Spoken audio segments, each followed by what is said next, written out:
Everybody, it's Jeremy. Welcome back to Dreamers Game 1, where we are playing Yomi. This is turn 88. Let's jump into things. So, no research or anything like that right off the bat. First thing that we come down to is some remotes, so let's check into those. We have a manifestation. Just trying to pick off things, soften up this stack in Ermor's second to last location. We found a Archbishop of the Sacred Shroud, so a Bow of War. Interesting. These guys have healer? Wow. Divine Blessing. No matter with that Bow of War. Falls on us, or falls on them. Word of Power. That could have done some damage. But we drop that guy. Very nice. And then we have another manifestation. Ooh, Ether Lord. With a spell focus. So let's see what we get. Horde of Skeletons. Ah, no, we went for the skeleton instead of the Ether Lord. Oof. Dust to Dust hit hard. Ooh. And then we actually got a Moon Lance in the face. Okay, so lost that one. Unfortunate. Would have been nice to get that Ether Lord. So, remotes this turn. Manifestation, 1 win, 1 loss. Fine. We have no more. We're done site searching, or we're done site searching as losing people while site searching as long as Astral Corruption's up. So only gem income to report is 33 Blood Slaves. Boom there. And then we have some battles. So Ermor actually sallied out and attacked us, maybe, or maybe they just pinged us. We'll see. But let's check on the Pastena one. This is us taking the throne from Helheim, which is basically given over to us by Helheim. So I'm not expecting anything here. Yeah, it's legitimately just the walls, which shouldn't be any big deal. But we also don't have a lot here, so... Gotcha. Might take a little bit. Okay, pretty easy there. We did lose 19 corpse constructs. Corpse constructs are basically trash, right? Like, they have horrible stats, so even surf defenders up on a wall are going to take out a lot of them, but that's okay. We've got a lot of them. And then there is a battle at Ermor. Let's see how this goes. Okay, so that is not a poke. Ermor has definitely sallied out. So we know what our kind of composition is. We've got a fair amount of Oni, between Ko-Oni, Aka-Oni, Kura-Oni, regular Oni. Actually, not that many regular Oni and Kura-Oni. So we've got a few here in the wings. We've got some...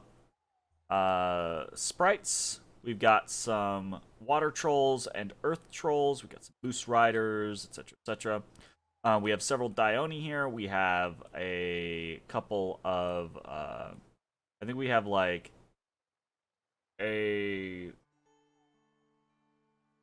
Sea King and a Troll King. Where's my Troll King? There he is. All here.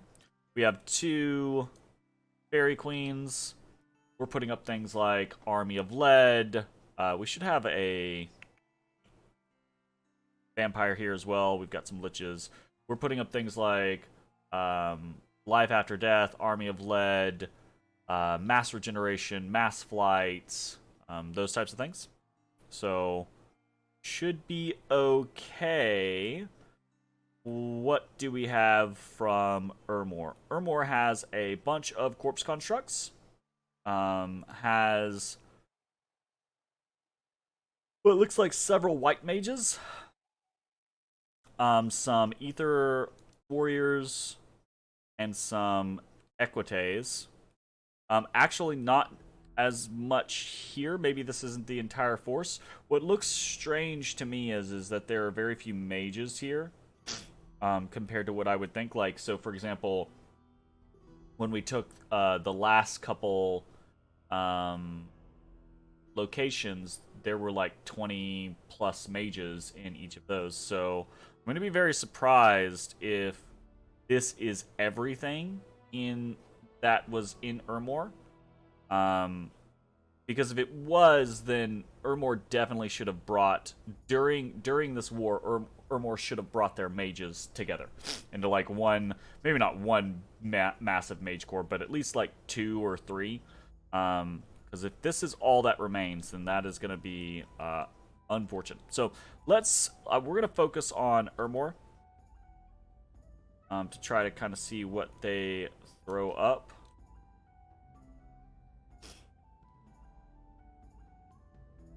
Got some blessings. We got Pillar of Fires, Phoenix Powers, Bane Fire, Life After Death has gone up for us. Got a bunch of Living Fire, it looks like, going off over there in the north. Our Mass Flight has gone up. Our armies have come down. Oof. I'm not seeing like any big spells from Ermor. I'm not seeing any communion. I'm not seeing any big spells. These guys are gonna get fatigued out by that chill aura, actually. You gotta be careful with white mages, because they have a chill aura, so you get used to just having them around with your stuff, but they can fatigue out your other mages. We put up relief. We have, Army of Lead out, because I was kind of expecting a fair amount of like Soul Slay or Master and Slave or something like that. Akaoni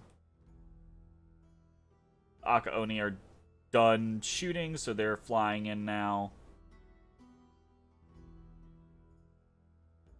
Honestly, it looks like this is going really quick. I didn't like it didn't look like we saw any real like big spells come out from Ermor there. Like there were no battlefield wipes, there were no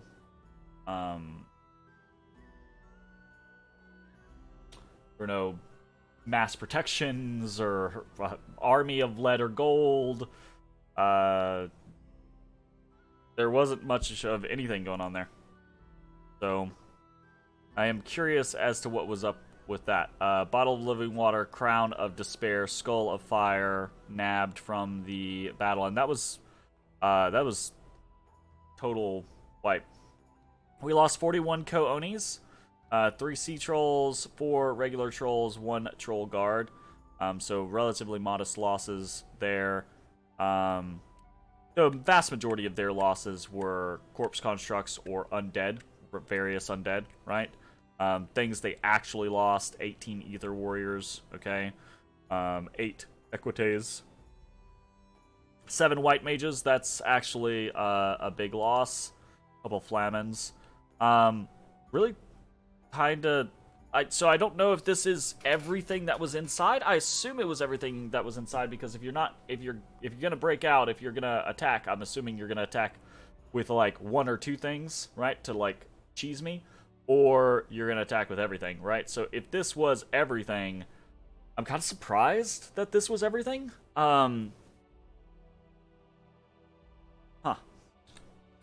So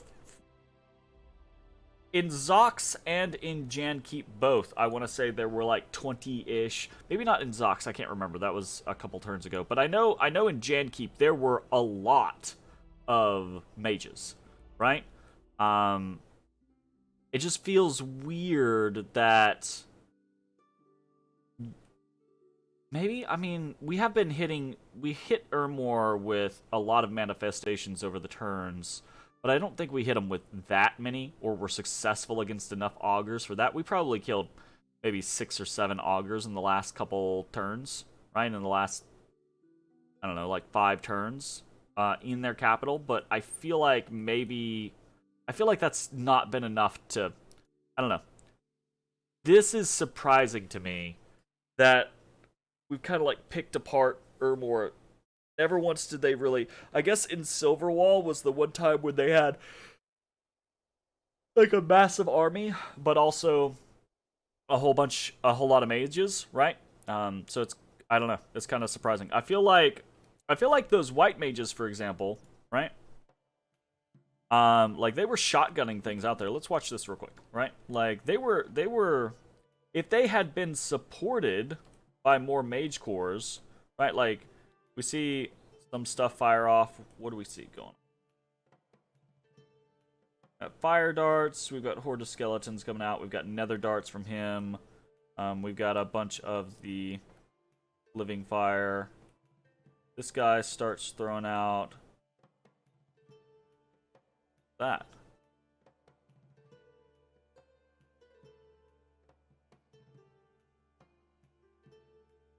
That's the spell, and then it didn't even. It's not. It's not showing me what he's casting. The fuck?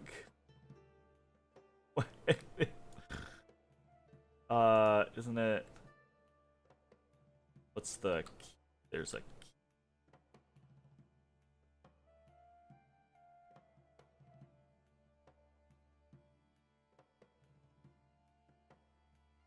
Remember.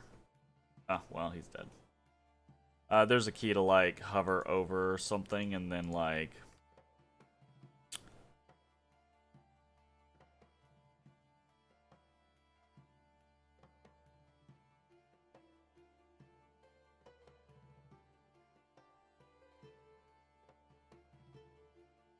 It's, I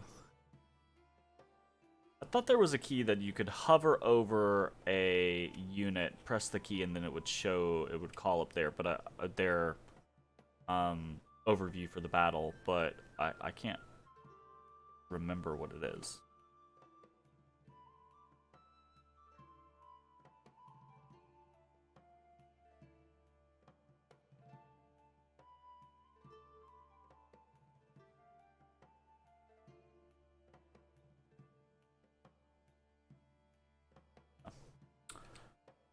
Oh, well, the point I was gonna make is those white mages did seem to have, you know, if there were other mages, if there was more going on here, then I feel like they probably could have done a lot of damage.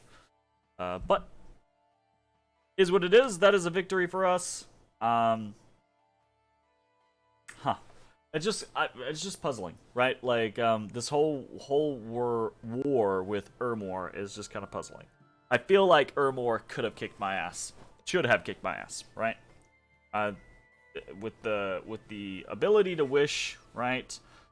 With the Ether Warriors, the Ether Lords, with the crazy amount of, mages, augurs, and augur elders that they had. I feel like they could have and should have put me in the dirt. So this is kind of perplexing, but it is what it is. Victory is a victory. We'll take the W, and that saves us a little bit of time and effort. That was a pretty solid win. Yeah, pretty happy about that. Okay, cool, fantastic. Battles for this turn. We had 1 win versus Ermor and 1 win versus Helheim. So going well. We got a bunch of events as per normal. We got an elemental summoned. And it is our first water elemental. So I am actually uh I'm going to report on this. I did not report on the two baby water elementals, but it's fine. Um I don't know. I don't know why I didn't report on them and now I'm reporting on this one, but whatever. We'll do it. And then what else do we have? We have water elemental, rebirth, rebirth, rebirth, rebirth, rebirth. In Lureborough, we've got growth, luck, sloth, and no taxes. Oof. And in Belmar, we have 4 nature gems. And then thaumaturgy rituals are cheaper this month. Cool. So it looks like for events this turn, we had 1 water elemental and 4 nature gems. So cool.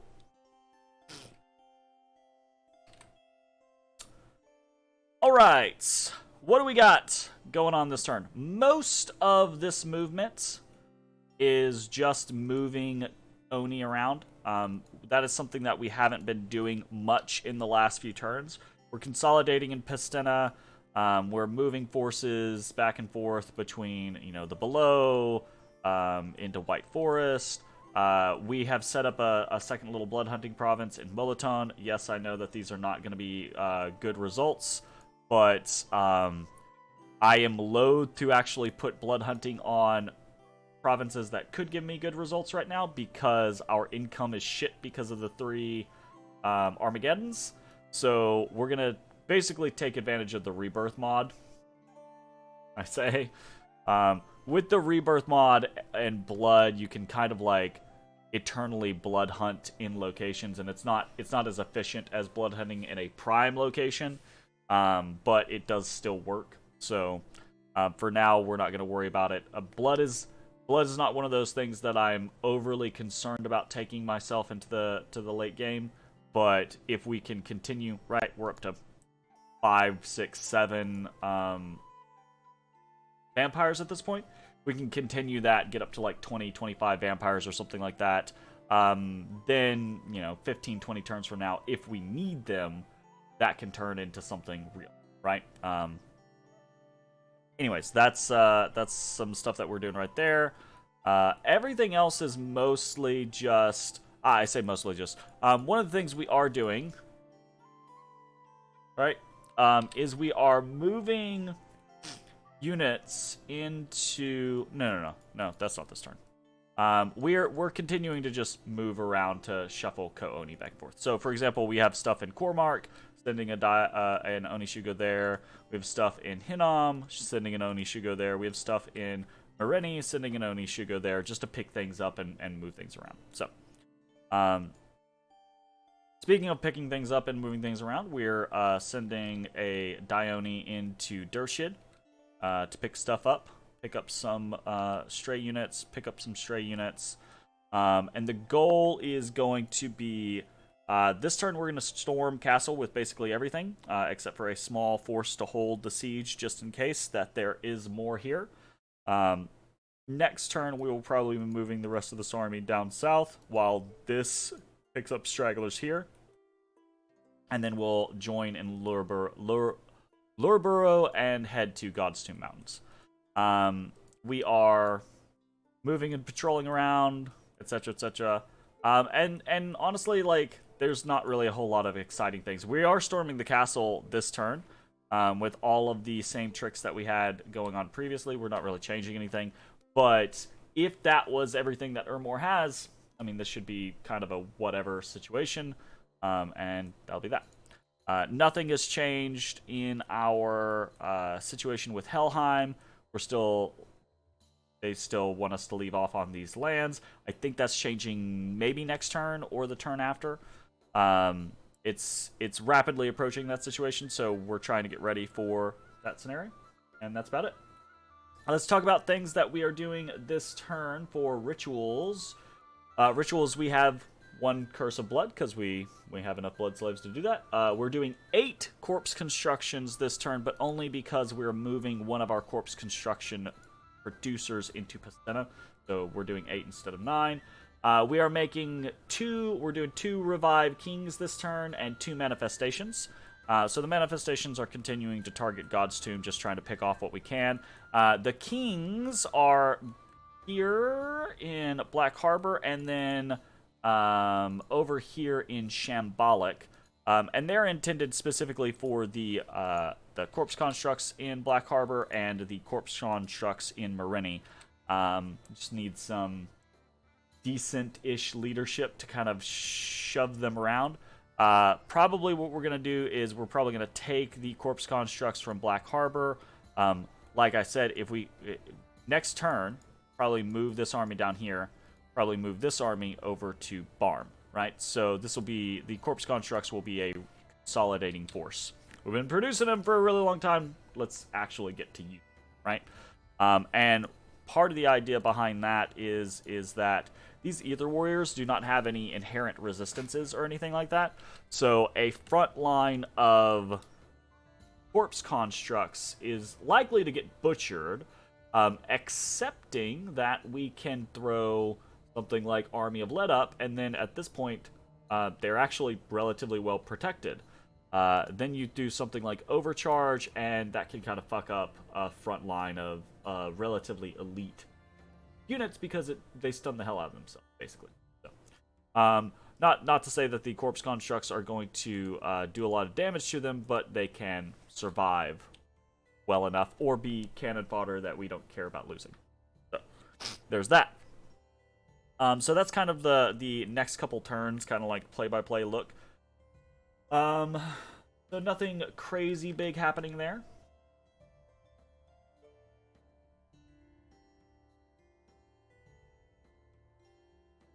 And then we have a very small amount of forging.